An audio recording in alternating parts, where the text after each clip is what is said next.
ਜਿਹੜਾ ਦਹਿਸ਼ਤਗਰਦੀ ਦੀ ਉਹਨਾਂ ਨੇ ਗੱਲ ਕੀਤੀ ਨਾ ਚੋਈ ਸਾਹਿਬ। ਅੱਛਾ ਹਾਂ ਉਹ ਤਾਂ ਮੇਰਾ ਖਿਆਲ ਹੈ ਦਹਿਸ਼ਤਗਰਦੀ ਤੋਂ ਕਰ ਲਓ ਗੱਲ ਕਿ ਦੇਖੋ ਗੱਲ ਪਤਾ ਕੀ ਉਹਨਾਂ ਦੀ ਮੈਂ ਸੁਣੀ ਹੈ ਕਲਿੱਪ ਵੀ ਉਹਨਾਂ ਦੇ ਵਾਇਰਲ ਉਹਨਾਂ ਨੇ ਕਿਹਾ ਜੀ ਮਸਲਾ ਗਰੋਹ ਜਿਹੜੇ ਉਹਨਾਂ ਨੇ ਕਬਜ਼ਾ ਕੀਤਾ ਉਹਨਾਂ ਨੇ ਜ਼ਿਲ੍ਹਿਆਂ ਦਾ ਨਾਮ ਲਿਆ करक ਦਾ लिया और टांक ਦਾ लिया और बन्नू ਦਾ लिया और खुद डेरा इस्माइल खान भी आ गया और उन्होंने ये कहा कि जिथे मतलब कि ਅਸੀਂ रहने जिथे उन्हों का पिंड है या गाँव है या जोड़ा इलाका है कि वो कहता दोनों पहाड़ों के दरम्यान है तो दोनों पहाड़ों के उत्ते मसला गरोह ने और वो रात को उतर आते हैं तो लोगों को पता लेंदे ने सारे उत्थे पता देंदे ने। तो मैं असल सवाल है कि ਜਿਹੜੀ ਉਹਨਾਂ ਨੇ ਗੱਲ ਕੀਤੀ ਹੈ ਤਸ਼ਵੀਸ਼ਨਾਕ ਹੈਗੀ ਉਹਦੀ ਤਸ਼ਵੀਸ਼ਨਾਕੀ ਆਪਣੀ ਜਗ੍ਹਾ ਕਾਇਮ ਹੈ ਕਿ ਅਗਰ ਕਿਸੇ ਸਾਡੇ ਇਲਾਕੇ ਦੇ ਅੰਦਰ ਪਾਕਿਸਤਾਨ ਦੇ ਏਰੀਏ ਦੇ ਅੰਦਰ ਇਸ ਕਿਸਮ ਦੀ ਸਿਚੁਏਸ਼ਨ ਹੈ ਔਰ ਇੱਕ ਬੜੇ ਵੱਡੇ ਲੀਡਰ ਜਿਹੜੇ ਨੇ on the floor of the parliament ਇਹ ਗੱਲ ਕਰ ਰਹੇ ਨੇ ਤੇ ਕਾਬਲੇ ਤਸ਼ਵੀਸ਼ ਗੱਲ ਹੈਗੀ। ਲੇਕਿਨ ਇਹਦੇ 'ਚ ਕੁਐਸਚਨ ਇੱਕ ਬੜਾ ਵੱਡਾ ਰਾਈਜ਼ ਇਹ ਹੁੰਦਾ ਕਿ ਅਗਰ ਉਹ ਮਸਲਾ ਗਰੋਹ ਨੇ ਉੱਥੇ ਬੈਠ ਕੇ ਇਸ ਕੱਦ ਕਾਠ ਦੇ ਲੀਡਰ ਜਿਹੜੇ ਨੇ ਉਹ ਗੱਲ ਕਰਦੇ ਨੇ ਔਰ ਉਹ ਇਹ ਕਹਿੰਦੇ ਨੇ ਕਿ ਹਕੂਮਤ ਦੀ ਰਿਟ ਨਹੀਂ ਹੈ ਔਰ ਅਗਰ ਗਵਰਨਮੈਂਟ ਉੱਥੇ ਰਿਟ ਕਾਇਮ ਕਰਨਾ ਚਾਹੁੰਦੀ ਹੈ ਜਾਂ ਪਾਕਿਸਤਾਨ ਆਰਮੀ ਉੱਥੇ ਜਾ ਕੇ ਦਹਿਸ਼ਤਗਰਦਾਂ ਦੇ ਖਿਲਾਫ ਆਪਰੇਸ਼ਨ ਕਰਨਾ ਚਾਹੁੰਦੀ ਹੈ ਤਾਂ ਫਿਰ ਤੁਸੀਂ ਉਸ ਆਪਰੇਸ਼ਨ ਦੀ ਵੀ ਮੁਖਾਲਫਤ ਕਰਦੇ ਹੋ ਕਿ ਅਸੀਂ ਆਪਰੇਸ਼ਨ ਨਹੀਂ ਕਰਨ ਦੇਵਾਂਗੇ। ठीक है KP ਦੇ ਵਜ਼ੀਰ ਆਲਾ ਵੀ ਕਹਿੰਦੇ ਨੇ ਕਿ ਅਸੀਂ ਆਪਰੇਸ਼ਨ ਨਹੀਂ ਕਰਨ ਦੇਵਾਂਗੇ ਜੀ ਉੱਥੇ ਤੇ ਇਹ ਗੱਲ ਨਹੀਂ ਹੈ ਔਰ ਬਾਤਚੀਤ ਦਾ ਦਰਵਾਜ਼ਾ ਕਰ ਰਹੇ ਹੋ। ਅਗਰ ਤੁਸੀਂ ਬਾਤਚੀਤ ਖੁਦ ਵੀ ਨਹੀਂ ਕਰ ਸਕਦੇ ਤੁਹਾਡੇ ਕੋਲੋਂ ਖੁਦ ਤੁਹਾਡੇ ਆਪਣੇ ਪੱਲੇ ਕੁਝ ਵੀ ਨਹੀਂ ਹੈਗਾ ਤੁਸੀਂ ਦਹਿਸ਼ਤਗਰਦਾਂ ਦਾ ਮੁਕਾਬਲਾ ਵੀ ਨਹੀਂ ਕਰ ਸਕਦੇ ਤੁਸੀਂ ਪਤਾ ਦੇ ਰਹੇ ਹੋ ਇਲਜ਼ਾਮ ਤੁਸੀਂ ਕਹਿ ਰਹੇ ਹੋ ਕਿ ਜੀ ਫਿਰ ਦੁਹਾਈ ਦਿੰਦੇ ਹੋ ਕਿ ਜੀ ਸਾਨੂੰ ਫੈਡਰੇਸ਼ਨ ਬਚਾਏ ਇਹ ਕਿਉਂ ਨਹੀਂ ਕਰਦੇ ਤੇ ਜੇ ਉਹ ਫੈਡਰੇਸ਼ਨ ਆਂਦੀ ਹੈ ਦੇਖੋ ਜਿੱਥੇ ਆਪਰੇਸ਼ਨ ਹੋਣਾ ਉੱਥੇ ਬਲੱਡ ਸ਼ੈਡ ਵੀ ਹੋਣਾ। ਦਹਿਸ਼ਤਗਰਦ ਅਗਰ ਮਸਲਾ ਗਰੋਹ ਦੇ ਨਾਲ ਤੁਸੀਂ ਲੜਨਾ ਤੇ ਉੱਥੇ ਤੇ ਬਲੱਡ ਸ਼ੈਡ ਹੋਣਾ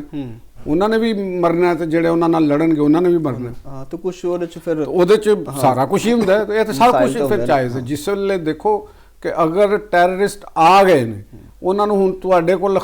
ਕੋਈ ਐਡੀ ਕਪੈਸਿਟੀ ਨਹੀਂ ਹੈ। ਦੇਖੋ ਨਾ ਵੈਸੇ ਤੇ ਮੌਲਾਨਾ ਫਜ਼ਲੁਰ ਰਹਿਮਾਨ ਸਾਹਿਬ ਵੀ ਉਹਨਾਂ ਦੇ ਕੋਲ ਵੀ ਕੁਝ ਮਸਲਾ ਇੱਕ ਉਹਨਾਂ ਦਾ ਲਸ਼ਕਰੇ ਇਸਲਾਮ ਜਾਂ ਕੋਈ ਇਸ ਕਿਸਮ ਦਾ ਉਹਨਾਂ ਦਾ ਇੱਕ ਨਾਲ ਹੈ ਨੇ ਤਨਜ਼ੀਮ ਹੈ ਵੇ ਉਹ ਨਾਲ ਲੈ ਕੇ ਤੇ ਬੜੇ ਜਲਸੇ ਦੇ ਡੰਡੇ ਸੋਟੇ ਪੜ ਕੇ ਆਉਂਦੇ ਨੇ ਤੇ ਮਸਲਾ ਗਰੋਹਾਂ ਨਾਲ ਲੜਨ ਦੀ ਵਾਰੀ ਆ ਜਾਏ ਤੇ ਫਿਰ ਚੁੱਪ ਕਰਕੇ ਸਾਰੇ ਬਹਿ ਜਾਂਦੇ। ਯਾਦ ਹੋਏਗਾ ਤੁਹਾਨੂੰ ਗਾਰਡ ਆਫ ਆਨਰ ਵੀ ਪੇਸ਼ ਕੀਤਾ ਸੀ ਗਾਰਡ ਆਫ ਆਨਰ ਵੀ ਪੇਸ਼ ਫਿਰ ਕਹਿੰਦੇ ਹੋ ਜੀ ਅਸੀਂ ਕੁਝ ਨਹੀਂ ਕਰਨਾ। ਇੱਧਰ ਹੀ ਤੁਸੀਂ ਚਲੇ ਜਾਓ ਤੇ ਸਾਨੂੰ ਇਹ ਵੀ ਦੱਸ ਦਿਓ ਕਿ ਜਿਹੜਾ ਅਸਲਾ ਹੈਗਾ ਉਹ ਤੇ ਕਬਾਇਲੀ ਆਵਾਮ ਦਾ ਜ਼ੇਵਰ ਹੈ। सुनते हो ना तुसी विदास दे सारे जिन्ने भी तुसी ने पूछ ले कि वो कबायली अवाम का तो जेवर है भाई वो उधर तो असला तो हर एक के पास है तो जे असला है तो दहशतगर्द तुहाडे कोल किस तरह आके पता लै रहे हैं। क्वेश्चन है उठता है कि जे तुहाडे कोल हर घर दे विच उत्थे असला है वो जेवर है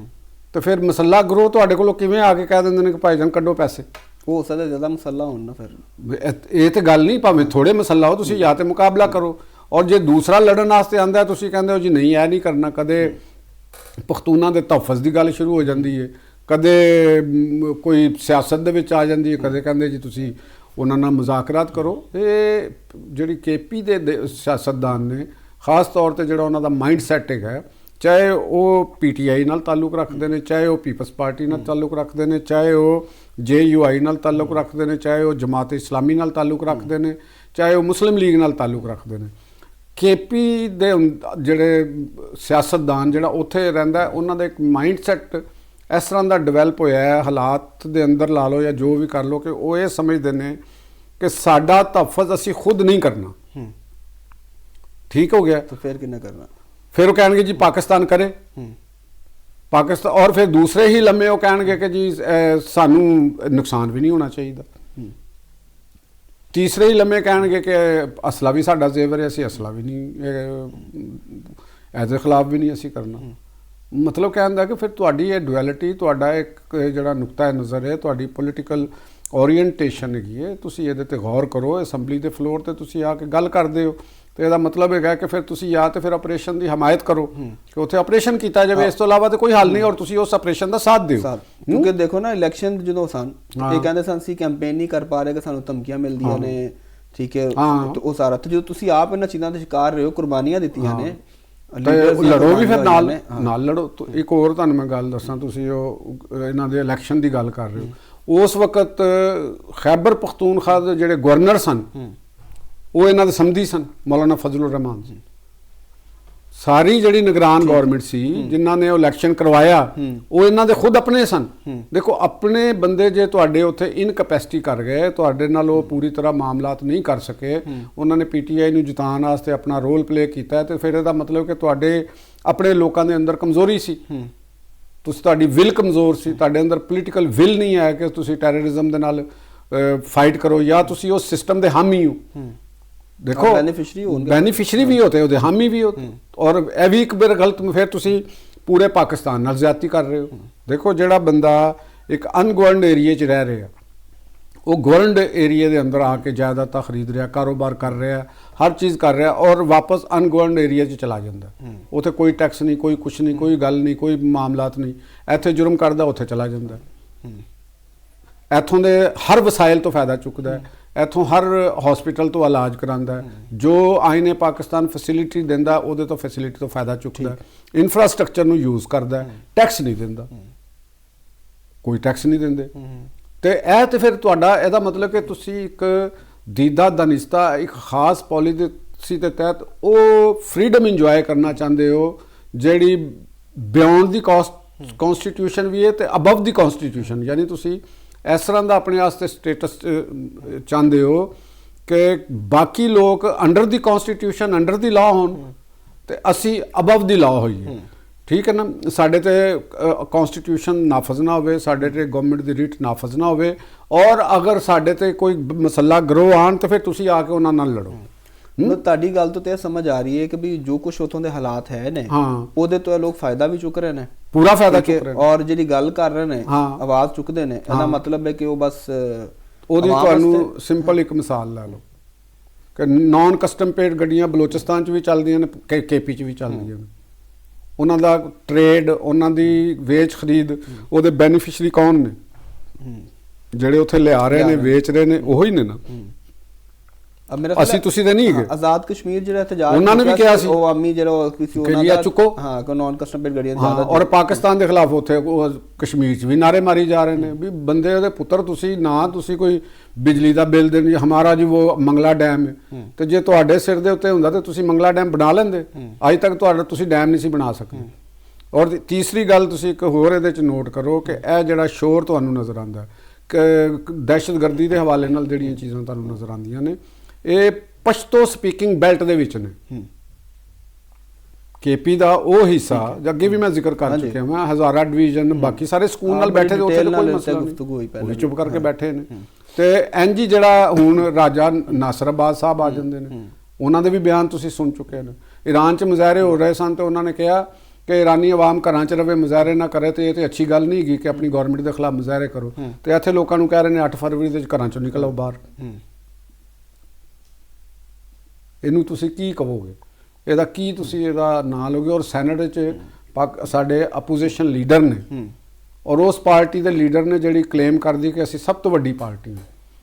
ਪਾਕਿਸਤਾਨ ਦੇ ਸਭ ਤੋਂ ਵੱਡੇ ਲੋਕ ਨੇ, ਸਭ ਇੱਥੇ ਅਪੋਜੀਸ਼ਨ 'ਚ ਰਹਿਣਾ, ਇਸ ਲਈ ਉਹ ਕਹਿੰਦੇ ਹਕੂਮਤ ਦੇ ਖਿਲਾਫ। ਉਹ ਤੁਸੀਂ ਇਹ ਮਤਲਬ ਇਹ ਦੋ ਅਮਲੀ ਨੂੰ ਤੁਸੀਂ ਇੱਕ ਇਗਨੋਰੈਂਸ ਕਹੋਗੇ, ਲਾ ਇਲਮੀ ਕਹੋਗੇ ਮਾਮਲਾਤ ਤੋਂ, ਜਾਂ ਕਿ ਇੱਕ ਬੜੀ ਹੱਦ ਤੋਂ ਜ਼ਿਆਦਾ ਅਯਾਰੀ ਤੇ ਹੱਦ ਤੋਂ ਜ਼ਿਆਦਾ ਚਲਾਕੀ ਕਹੋਗੇ। ਅੱਜ ਵੀ ਜਿਹੜੀ ਪਾਰਲੀਮੈਂਟ ਦੀ ਤੁਸੀਂ ਬਹਿਸ ਦੇ ਵਿੱਚ ਗੱਲ ਕਰ ਰਹੇ ਹੋ, ਇਹ ਤੇ ਉਹਨਾਂ ਦੀ ਇੱਕ ਪੁਆਇੰਟ ਤੇ ਅਸੀਂ ਮੌਲਾਨਾ ਫਜ਼ਲੁਰ ਰਹਿਮਾਨ ਸਾਹਿਬ ਜੀ ਦੇ ਉੱਤੇ ਨੁਕਤੇ ਤੋਂ ਗੱਲ ਕੀਤੀ, ਤੇ ਅਸਲ ਗੱਲ ਤੇ ਉਹਨਾਂ ਨੇ ਪੀਸ ਬੋਰਡ ਤੇ ਵੀ ਕੀਤੀ ਕਿ ਤੁਸੀਂ ਸਾਨੂੰ ਇਤਮਾਦ 'ਚ ਨਹੀਂ ਲਿਆ। ਤੇ ਇਹਦੇ ਵਿੱਚ ਦੇਖੋ ਗੱਲ ਹੈਗੀ ਕਿ ਕੌਨਸਟੀਟਿਊਸ਼ਨ ਇਜਾਜ਼ਤ ਦਿੰਦਾ ਹੈ ਇੱਕ ਇਲੈਕਟਿਡ ਗਵਰਨਮੈਂਟ ਨੂੰ ਕਿ ਤੁਸੀਂ ਆਪਣੀ ਮਰਜ਼ੀ, ਜ਼ਾਹਰ ਉਹ ਮਰਜ਼ੀ ਕਰਨੀ ਹੁੰਦੀ ਨਾ ਗਵਰਨਮੈਂਟ ਦੇ ਅਫੇਅਰ ਦੇ ਵਿੱਚ। ਸਭ ਐਡਾ ਵੱਡਾ ਮਾਮਲਾ ਹੈ, ਤੁਸੀਂ ਇੱਕ ਅਲਾਈਅੰਸ ਦਾ ਹਿੱਸਾ ਬਣਨ ਜਾ ਰਹੇ ਹੋ। ਫਿਰ ਨਾਇਬ ਵਜ਼ੀਰ ਆਜ਼ਮ ਨੇ ਖੁਦ ਕਿਹਾ ਸੀ, ਸਾਗਦਾਰ ਸਾਹਿਬ ਨੇ, ਕਿ ਅਸੀਂ ਪਾਰਲੀਮੈਂਟ ਨੂੰ ਡਿਸਕਸ ਕਰਾਂਗੇ, ਤੇ ਉਹ ਨਹੀਂ ਕੀਤਾ ਗਿਆ। ਤੁਹਾਨੂੰ ਯਾਦ ਹੋਏਗਾ ਯਮਨ ਦਾ ਮਾਮਲਾ ਸੀ, ਜਦੋਂ ਫੌਜ ਭੇਜਣ ਦਾ, ਤੇ ਪਾਰਲੀਮੈਂਟ 'ਚ ਡਿਬੇਟ ਹੋਈ ਸੀ ਉਹਦੇ ਤੇ ਪਾਰਲੀਮੈਂਟ ਨੇ ਕਿਹਾ ਕਿ ਨਹੀਂ। ਇਹ ਦੇਖੋ ਇਹ ਤੁਹਾਡੀ ਗੱਲ ਵੈਲਿਡ ਕੁਐਸਚਨ ਜਿਹੜਾ ਹੈ, ਇਹ ਵੈਲਿਡ ਹੈਗਾ ਕਿ ਤੁਸੀਂ ਜਿਸਲੇ ਗਵਰਨਮੈਂਟ ਯਾਨੀ ਇਸਾਕਡਾਰ ਸਾਹਿਬ ਨਾਇਬ ਵਜ਼ੀਰ ਆਜ਼ਮ ਨੇ, ਵਜ਼ੀਰ ਖਾਰਜਾ ਵੀ ਨੇ, ਅਗਰ ਤੁਸੀਂ ਇੱਕ ਗੱਲ ਕਰ ਰਹੇ ਹੋ ਐਡੀ ਇੰਪੋਰਟੈਂਟ ਗੱਲ ਹੈ, ਤੇ ਉਹਦੇ 'ਚ ਪਾਕਿਸਤਾਨ ਨੇ ਸ਼ਾਮਲ ਵੀ ਹੋਣਾ, ਉਹਨਾਂ ਨੂੰ ਪਤਾ ਹੈ ਕਿ ਪਾਕਿਸਤਾਨ ਨੇ ਪੀਸ ਬੋਰਡ 'ਚ ਸ਼ਾਮਲ ਹੋਣਾ, ਤੇ ਫਿਰ ਤੁਸੀਂ ਅਗਰ ਇਹ ਕਿਹਾ ਕਿ ਅਸੀਂ ਇਹਦੇ 'ਤੇ ਪਾਰਲੀਮੈਂਟ 'ਚ ਡਿਬੇਟ ਕਰਾਵਾਂਗੇ, ਸ਼ਾਮਲ ਹੋਣ ਤੋਂ ਪਹਿਲੇ ਪਾਰਲੀਮੈਂਟ ਨੂੰ ਇਤਮਾਦ 'ਚ ਲਵਾਂਗੇ, ਪਹਿਲੇ ਉਸ ਤੋਂ ਪਹਿਲੇ ਕੈਬਨਿਟ ਮੀਟਿੰਗ ਦੇ ਵਿੱਚ ਡਿਸਕਸ ਹੋਏਗਾ, ਫਿਰ ਤੁਸੀਂ ਉਹ ਕਰੋ,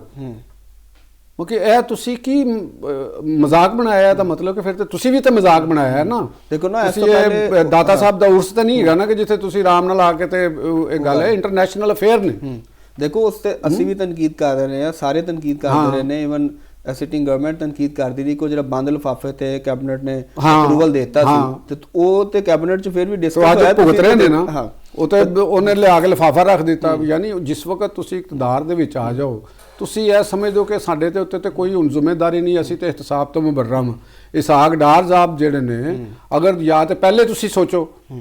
ਕਿ ਅਸੀਂ ਉਹਦੇ ਚ ਬਾਅਦ ਵਿੱਚੋਂ ਤੱਕ ਅਸੀਂ ਗੱਲ ਕਰੀ, ਜਦੋਂ ਤੁਸੀਂ ਇਹ ਗੱਲ ਕਰ ਲਈ ਫਿਰ ਤੁਸੀਂ ਪਹਿਲੇ ਕਰੋ, ਇਨੀਸ਼ੀਏਟ ਲੈ ਲਓ। ਉਹਨੂੰ ਮਹੀਨਾ ਪਹਿਲੇ ਇਨੀਸ਼ੀਏਟ ਲਾ ਲਏ, ਤੇ 2 ਮਹੀਨੇ 6 ਮਹੀਨੇ ਤੋਂ ਚੱਲ ਰਹੀ ਗੱਲ, ਸਾਰਿਆਂ ਨੂੰ ਪਤਾ ਹੈ ਕਿ ਉੱਥੇ ਇਹ ਚੀਜ਼ ਹੋਣੀ ਹੈ ਤੇ ਉੱਥੇ ਤੁਸੀਂ ਜਾਣਾ। ਕੋਈ ਇੱਕ ਓਵਰਨਾਈਟ ਤੇ ਨਹੀਂ ਹੋ ਗਿਆ ਨਾ। ਤੇ ਹੁਣ ਤੁਸੀਂ ਉੱਥੇ ਆ ਕੇ ਅਸੈਂਬਲੀ ਦੇ ਵਿੱਚ ਇਹਦਾ ਜਵਾਬ ਕੀ ਦਿਓਗੇ? ਸਵਾਏ ਆਏ ਬਾਏ ਸ਼ਾਈਨ ਦੇ। ਇਹਦੇ 'ਚ ਸਾਡੀ ਜਿਹੜੀ ਪਾਲਿਸੀ ਮੇਕਰਸ ਨੇ, ਵਜ਼ਰਾ ਨੇ, ਹਕੂਮਤ ਹੈ, ਕੈਬਨਿਟ ਹੈ, ਉਹਨਾਂ ਨੂੰ ਵੀ ਇਹ ਸੋਚਣਾ ਚਾਹੀਦਾ ਕਿ ਤੁਸੀਂ ਉਹਨੂੰ ਇੱਕ ਗੈਰ ਰਵਾਇਤੀ ਦੁਨੀਆ ਦੇ ਵਿੱਚ ਆ ਰਹੇ ਹੋ। ਇਹ ਰਵਾਇਤੀ ਹਕੂਮਤਾਂ ਦੇ ਨਾਲ ਔਰ ਰਵਾਇਤੀ ਮੈਂਟੈਲਿਟੀ ਦੇ ਨਾਲ ਅੱਜ ਗੌਰਮੈਂਟਾਂ ਨਹੀਂ ਚੱਲਣੀਆਂ। ਤੁਹਾਨੂੰ ਗੈਰ ਰਵਾਇਤੀ ਪਾਲਿਸੀਆਂ ਲੈ ਕੇ ਅੱਗੇ ਵਧਣੀਆਂ ਪੈਣਗੀਆਂ। ਤੇ ਉਹ ਇਹ ਜਿਹੜਾ ਦੇਸੀ ਟਾਈਪ ਦਾ ਸੌਦਾ ਹੈ ਨਾ, ਤੇ ਇਹ ਤੁਹਾਡਾ ਕੋਈ ਨਹੀਂ ਵਿਕਣਾ। ਇਹ ਹੁਣ ਪਾਰਟੀ ਲੁਹਾਰੀ ਜਾਂ ਗਵਾਲ ਮੰਡੀ ਲਾਹੌਰ ਦੇ ਵਿੱਚ ਇਹ ਨਹੀਂ ਹੈਗਾ ਕਿ ਤੁਸੀਂ ਉੱਥੇ ਆ ਕੇ ਨਿਹਾਰੀ ਖਾ ਲਈ, ਡਕਾਰ ਮਾਰਿਆ, ਪੈਸੇ ਦੇ ਦਿੱਤੇ ਤੇ ਘਰ ਚਲੇ ਗਏ। ਇਹ ਤੁਹਾਨੂੰ ਇੰਟਰਨੈਸ਼ਨਲ ਅਫੇਅਰ ਦੇ ਉੱਤੇ ਗੱਲ ਕਰਨੀ ਹੈ। ਅੱਜ ਦਾ ਜ਼ਮਾਨਾ, ਅੱਜ ਦਾ ਦੌਰ ਇਹ ਬੜਾ ਤੇਜ਼ ਔਰ ਬੜਾ ਸ਼ਾਰਪ ਹੈ, ਔਰ ਹੋਰ ਆਉਣ ਵਾਲਾ ਦੌਰ ਉਸ ਤੋਂ ਅੱਗੇ ਤਿਆਰ ਹੋਣਾ। ਹੁਣ ਤਾਂ ਹੀ ਲੱਗ ਰਿਹਾ ਕਿ ਜਿਸ ਤਰ੍ਹਾਂ ਡੋਨਲਡ ਟਰੰਪ ਦੀ ਪਾਲਿਸੀ ਹੈ, ਤੁਸੀਂ ਇਹੀ ਕਹਿਣਾ ਚਾਹ ਰਹੇ ਹੋ ਕਿ ਉਸੇ ਤਰ੍ਹਾਂ ਦੇ ਕੋਈ ਕੰਮ ਹੋਣਾ ਅਨਐਕਸਪੈਕਟਡ ਹੋ ਰਹੇ ਨੇ। ਦੇਖੋ ਜਿਹੜਾ ਮਿਲੇਨੀਅਮ ਅਗਲਾ ਚੱਲ ਰਿਹਾ ਹੈ, ਇਹਨੇ ਇੰਨੀ ਤੇਜ਼ੀ ਦੇ ਨਾਲ ਚੀਜ਼ਾਂ ਨੂੰ ਕਰਨਾ ਜਿਹੜਾ ਹੁਣ ਤੱਕ ਮੈਨਕਾਈਂਡ ਨਹੀਂ ਕਰ ਸਕੀ। ਅੱਜ ਤੱਕ ਜਿਹੜਾ ਮੈਨਕਾਈਂਡ ਨੇ ਤਰੱਕੀ ਨਹੀਂ ਕੀਤੀ, ਉਹ ਅਗਲੀ ਸਦੀ ਦੇ ਵਿੱਚ ਹੋ ਜਾਣੀ।